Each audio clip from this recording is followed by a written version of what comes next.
오늘 들여다볼 말씀은 종과 상전의 관계에 대해서입니다. 현대말로 바꾼다면은 우리는 다 직업을 가지고 있는데 그 직업관을 어떻게 할 것이냐라는 말로 바꿀 수가 있습니다. 본문의 서신이 기록될 당시에 종이라고 하는 것은 노예를 말을 하죠. 노예. 당시에 그 로마라는 나라가 세계를 지배하고 있었던 때입니다. 근데 그 당시에 로마에 귀속된 노예들이 정확한 수치는 맞는지는 모르겠습니다만 한 6천만 명 정도 되었다고 합니다. 굉장히 많은 수죠.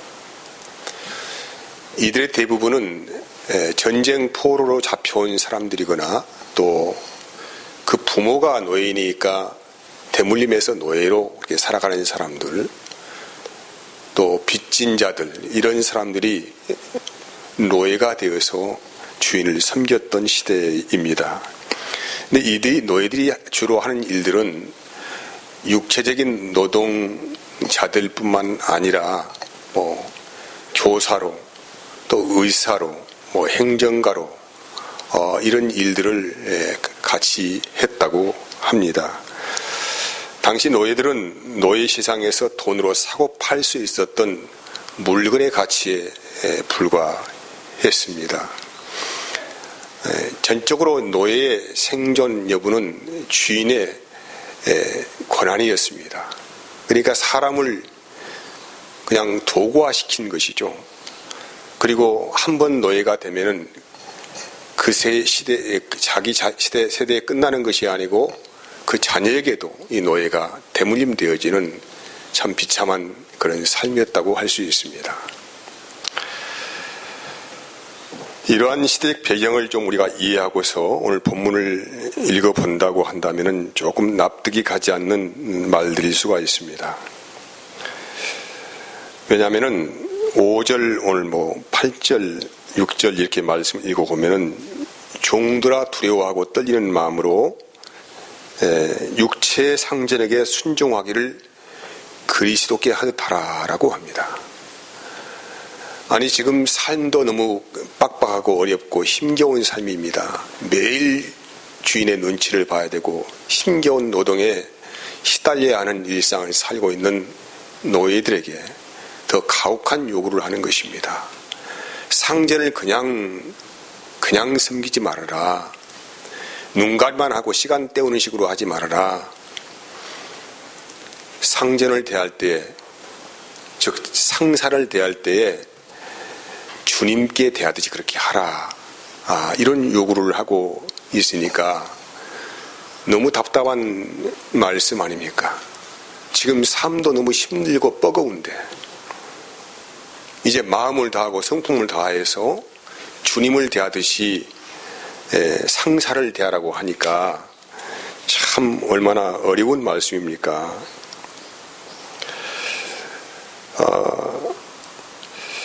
그렇다면 이제 우리는 이렇게 말을 할 수 있습니다. 이런 부당한 시대적 악순환의 고리를 끊어야 하는 것이 맞지 않습니까?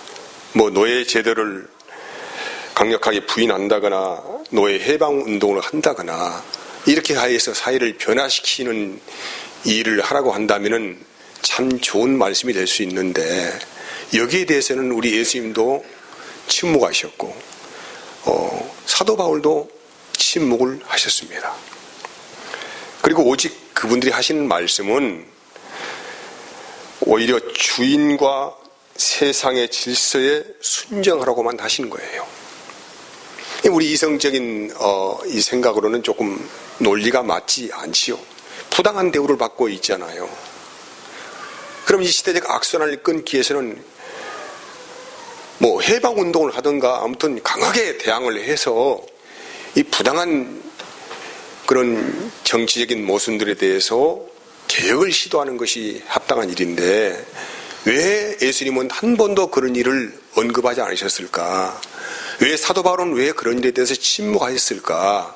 오히려 다 위에 상전을 잘 섬기라고 하셨을까? 이런 우리가 의문점을 가질 수가 있다는 거예요. 예수님께서도 이 땅에 오셨을 때에 그 당시에 여러분 잘 아시겠지만은 그 시대는 로마 시대였습니다. 역시 이스라엘도 로마의 속국이 되어서 그들을 섬기는 나라가 되었습니다. 근데 예수님께서 하늘의 왕관을 쓰시고 이 땅에 오셔가지고 하시는 일이 어떤 일이었습니까? 조금도 유대인들의 환심을 받지 못했습니다. 어떤 정치적인 발언을 한다거나 아니면 어떤 이스라엘 이하에서 뭔가 헌신적인 일을 한다거나 그런 일들을 전혀 하지 않으시고 이상한 하나님의 나라의 일들만 말씀하시고 그분의 행방을 추적하여 봐도 도대체 이해할 수 없는 일들을 하시니까 그 시대 사람들이 어떻게 예수님을 받아들일 수가 있었겠느냐 이 말이에요.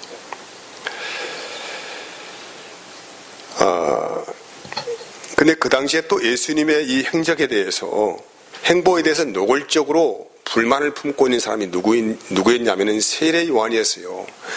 여러분 세례 요한은 처음 예수님을 이 땅에 소개한 사람이었고 예수님의 스피커였습니다. 근데 이 사람이 가만히 예수님이 살아가시길 보니까 전혀 자기들이 원하고 바라는 그런 삶을 살지 않거든요. 그래서 너무 참 마음이 상해서 그가 감옥에 갇혀 있을 때에 제자들을 보내가지고 물어보라고 하는 것입니다. 오실 그이가 당신입니까? 아니면 우리가 다른 누구를 기다려야 됩니까? 라고 그렇게 물어본 것입니다. 이 일이 무슨 얘기냐면은 예수님의 행적은 세상이 돌아가는 일에 전혀 관심이 없었다는 것입니다.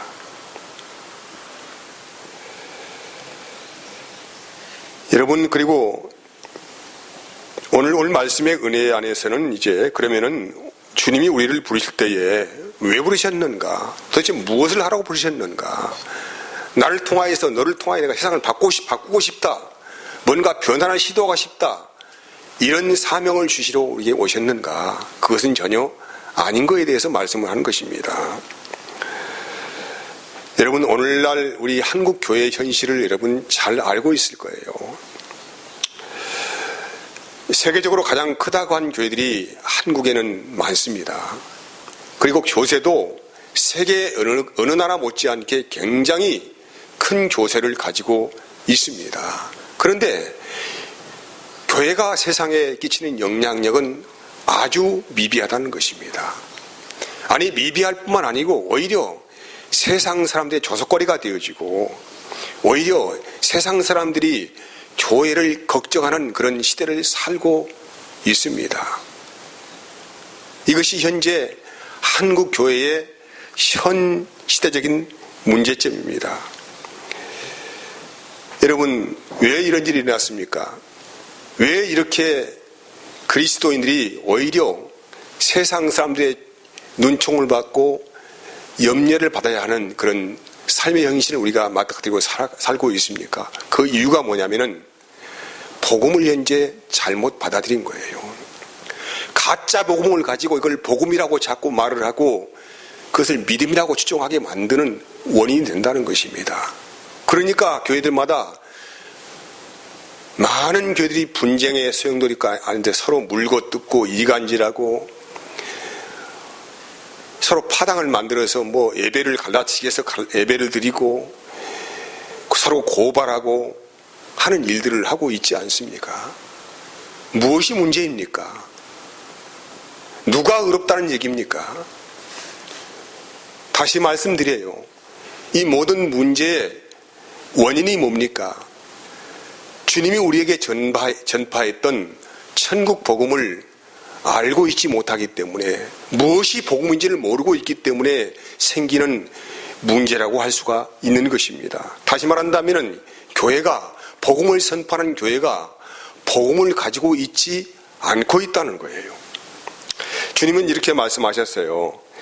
고전 7장 20절에서 24절 말씀 보면은 각 사람은 부르심을 받은 그 부르심대로 지내라. 내가 종으로 있을 때에 부르심을 받았느냐 염려하지 말라.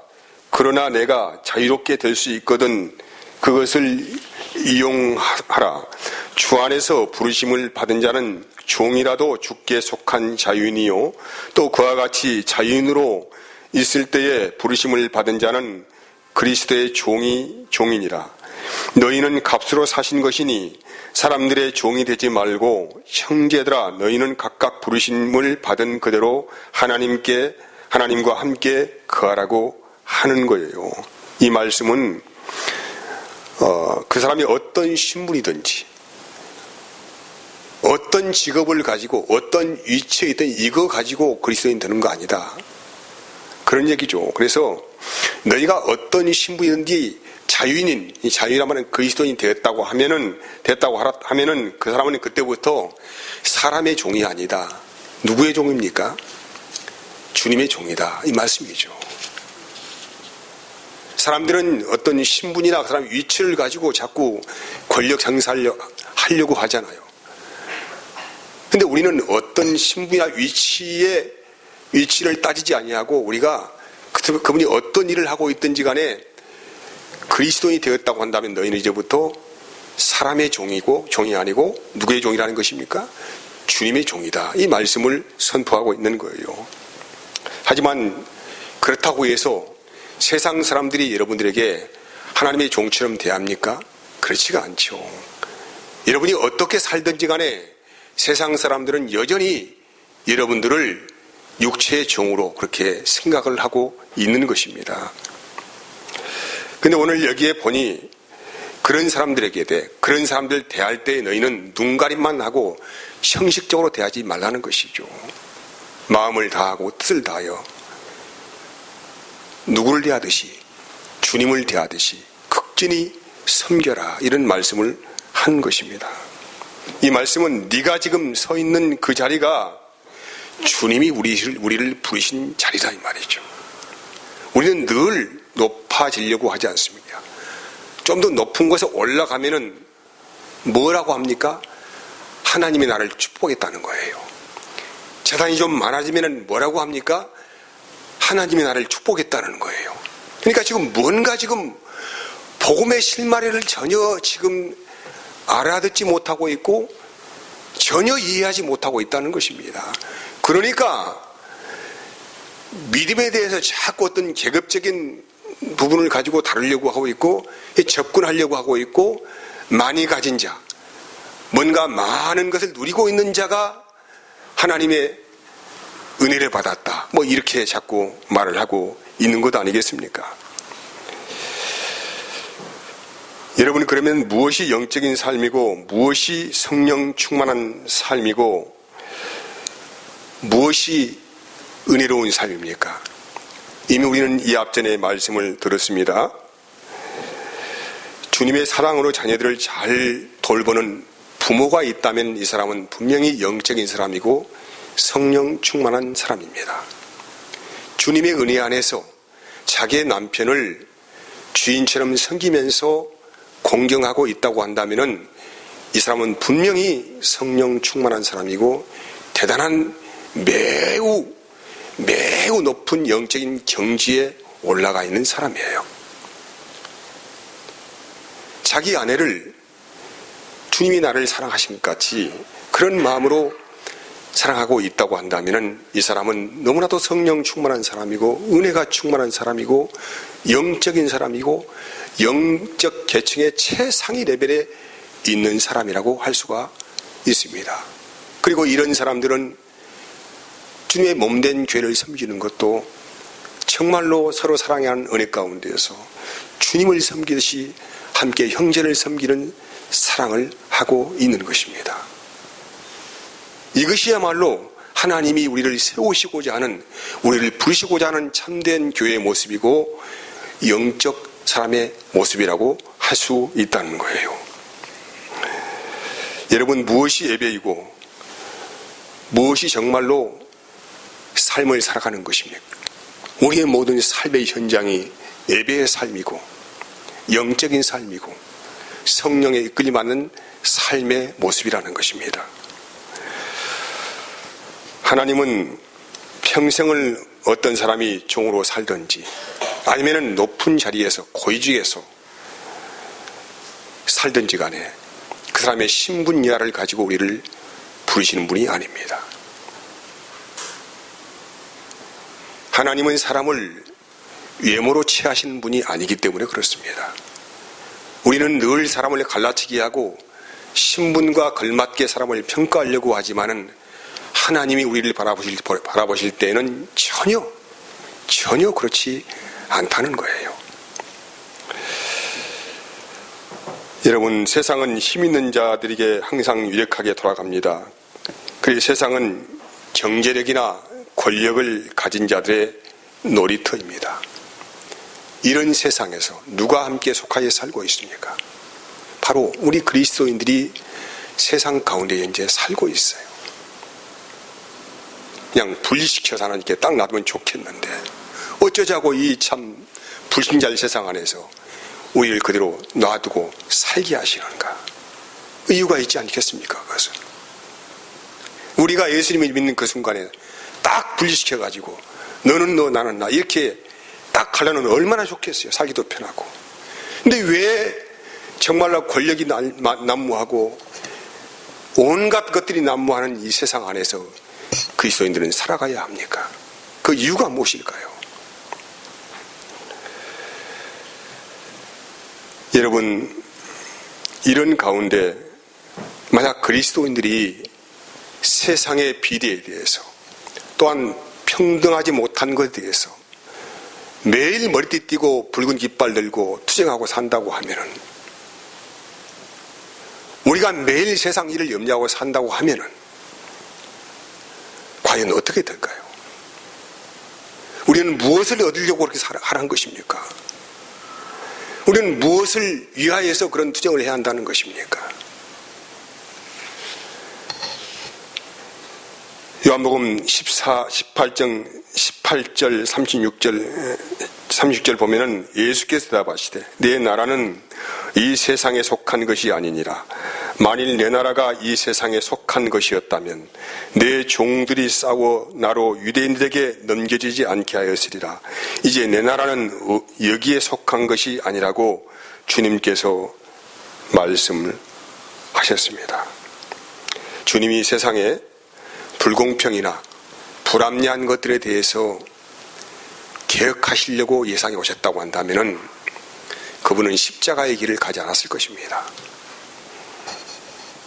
그리고 그분은 능력 있는 분이기 때문에 하늘에 있는 영적 존재들을 불러서 그 당시에 이스라엘을 지배하고 있는 로마라는 정부를 크게 손을 봐줄 것입니다. 네, 주님은 그렇게 하지 않았다는 거예요. 주님이 그렇게 하지 않았다고 하는 것은 우리에게도 그런 삶을 요구를 하시는 것입니다. 그러면 여러분, 우리가 그리스도인들이 싸우고 투쟁해야 할 대상은 무엇인가? 앞으로 우리가 살펴보겠지만 에베소 6장 12절 말씀 보면은 우리의 싸움은 뭐라는 것입니까?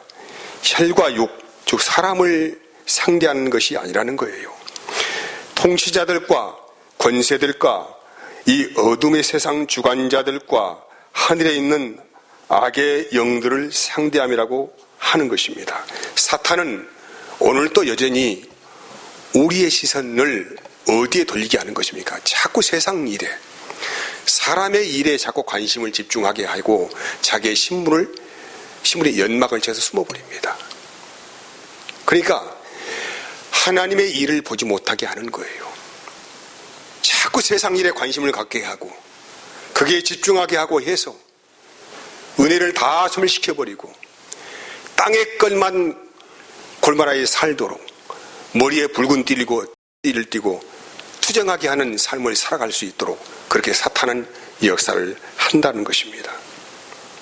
이것이 사탄의 기만 전술이죠. 그래서 오늘 본문의 말씀은 여기에 속지 않도록 8절로 결론의 말씀을 합니다. 뭐라고 합니까? 이는 각 사람이 무슨 선을 행하든지 종이나 자유인이나 주께로부터 그대로 받은 줄을 알미라고 합니다. 평생을 사람이 종으로 살든지 아니면 자유인으로 살든지 간에 주님으로부터 받을 상이 있다는 것에 대해서 생각하라 이 말이죠.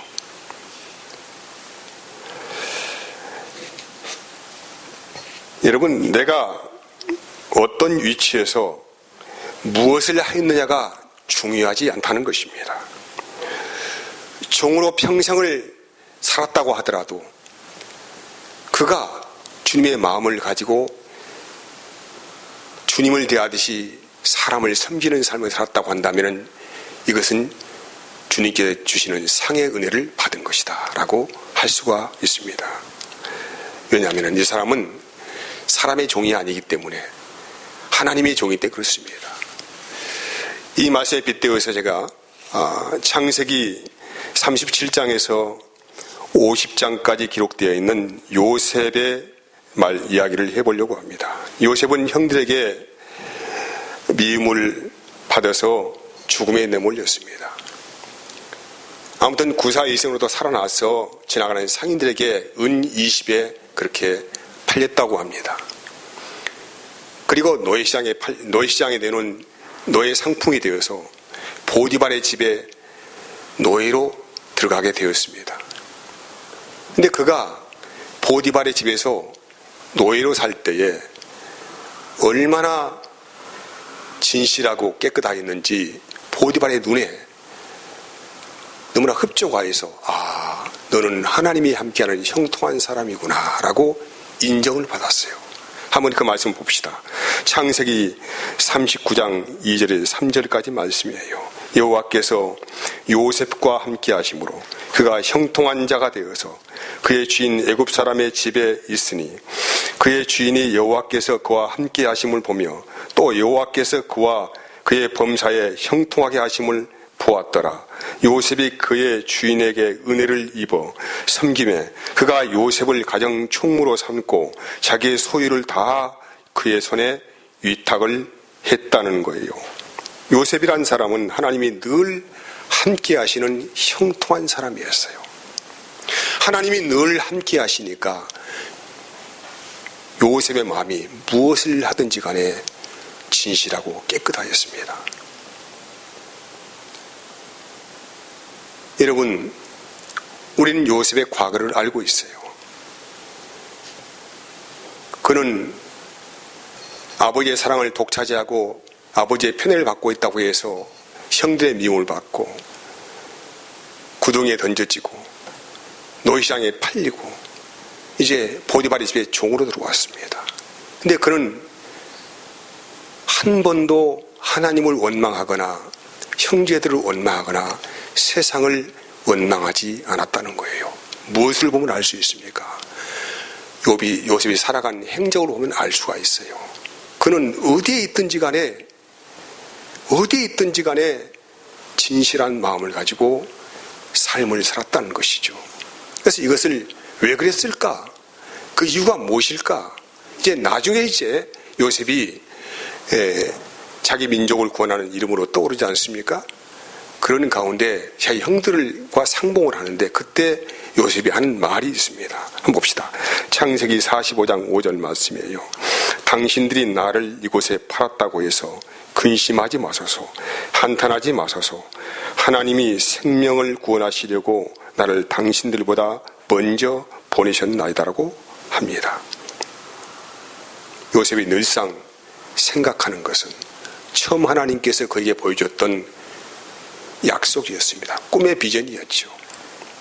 그는 마음속에 그걸 품고 있으면서 그 약속의 신실한 하나님의 은혜를 항상 마음에 생각하면서 모든 일에 말에나 일에나 신약 성경으로 말한다면 주 예수의 이름으로 했다는 것이죠. 골로새 3장 10절 이렇게 말씀하고 있습니다. 37절이죠. 무엇을 하든지 말에나 일에나 다 주의 이름으로 하라라고 합니다. 그는 또 간통범으로 이렇게 누명을 씌워가지고 옥살이를 했잖아요. 그 안에서도 그는 하나님을 원망한다거나 세상을 원망한다거나 보디발의 아내를 원망하지 않았습니다. 왜? 그는 하나님의 신실하심을 믿고 있었기 때문에 내가 어디에 있든지 간에 여기는 하나님의 뜻이 있고 하나님의 계획이 있다는 사실에 대해서 그는 항상 마음 안에 주의 음성을 듣고 살아가는 사람이었기 때문에 그는 실족하지 아니하고 거기서 최선을 다해서 사람을 섬기는 자리로 서 있었기 때문에 그는 실족당하지 아니하고 하나님의 역사 안에서 그 뜻을 이루는 주관자의 역사로 이끌어졌다는 것입니다. 사랑하는 여러분, 오늘 우리가 내가 서 있는 그 자리가 내가 원치 않는 자리일 수 있고 더 높아지지 않는 어려움 안에서 스스로를 비관할 수도 있습니다만, 하지만 그 자리는 나를 사랑하시는 주님이 나를 세우신 자리라는 것에 대해서 인정을 하는 것입니다.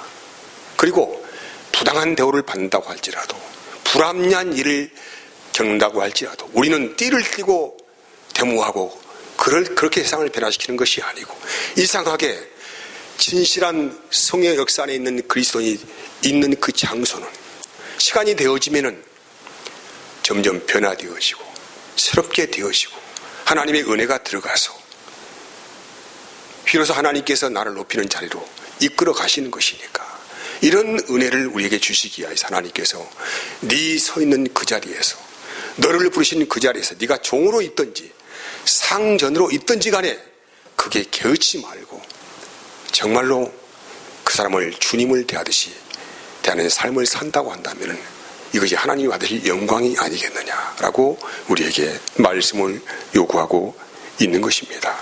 사랑하는 여러분, 세상의 논리로는 우리가 이런 말씀을 쉽게 받을 수가 없습니다. 엉터리 같고 비논리적이고 이해가 가지 않습니다. 우리는 급한 마음으로 늘 손에 칼을 들고 머리에 붉은 띠를 띠고 그렇게 살아야 하는 그런 숙명적인 삶을 살 수도 있습니다만, 우리는 그리스도인들이기에 이 모든 것을 거부하고 내가 있는 그 자리가 나를 세우신 주의 뜻이 있고 계획이 있다는 사실에 대해서 늘 인정하고 살아가는 것이 바로 세상을 이기는 믿음을 가진 자의 삶이 아니냐. 그래서 오늘 여기에 이 말씀은 그렇게 주님이 주신 말씀으로 받아들이는 그 은혜 안에서 비로소 하나님께서 나를 그 자리에서 하나님의 사랑으로서 만들어 가시는 충만한 은혜의 자리로 이끌어 가신다는 사실에 대해서 아는 믿음의 역사가 있기를 진심으로 축복을 하겠습니다. 기도하겠습니다. 하나님 감사합니다.